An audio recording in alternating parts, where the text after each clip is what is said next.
రేకులపల్లి ఏ school ఒక్క నిమిషం government school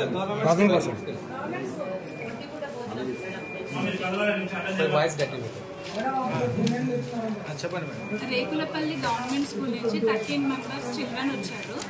దాంట్లో ఒక 3 మెంబర్స్ చిల్డ్రన్ కేమో వామిటింగ్స్ ఉన్నాయి. 2 ఎపిసోడ్స్ ఆఫ్ వామిటింగ్స్ అయ్యాయి. 12:30కి ఫుడ్ ఇంటేక్ చేసిన తర్వాత 1:30కి వామిటింగ్స్ అయ్యాయి. సో ఆఫ్టర్ దట్ ఇంకా మళ్ళీ ఫ్రెష్ ఎపిసోడ్స్ అయితే లేవు.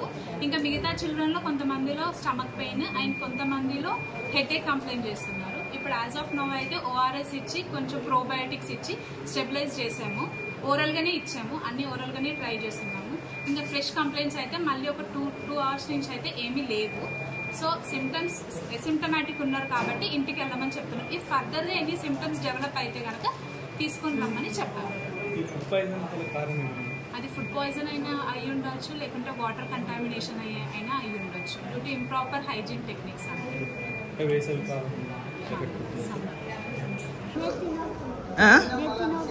నెత్తిన వస్తుందా? అసలు ఏమైంది స్కూల్లో? ఏమైంది స్కూల్లో? ఏమైంది పిల్లలకంతా? ఏం జరిగింది అంటున్నా? అంటే దేనికోసం చేసలేరా? మంచిగా చేసలేరా?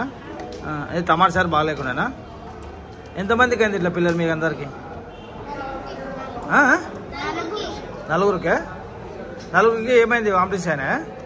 ఇప్పుడు బాగుందా? ఎంత మంచిగా ఉందా అందరికి? అందరికి బాగుందా? నీ పేరేం పేరమ్మా? బాగుందా నీకు? ఏం ప్రాబ్లం లేదు కదా?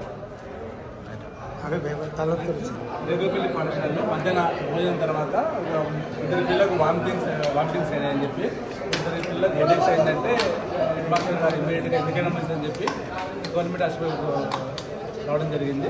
2 పిల్లలు యాక్టివ్ ఉన్నారు, ఇబ్బంది అంటే ఎందుకు అయిందో మేము ఎంక్వైరీ చేస్తాను. అంటే స్కూల్ విజిట్ చేసి తర్వాత వంకాయ కూర, టమాటా కర్రీ, సాంబార్ చేశారట. మరి ఎందుకంటే అయింది ఎప్పుడు కాలేదు అది. ఆ విధంగా నేను వంట మనిషితో ఎంక్వైరీ చేసి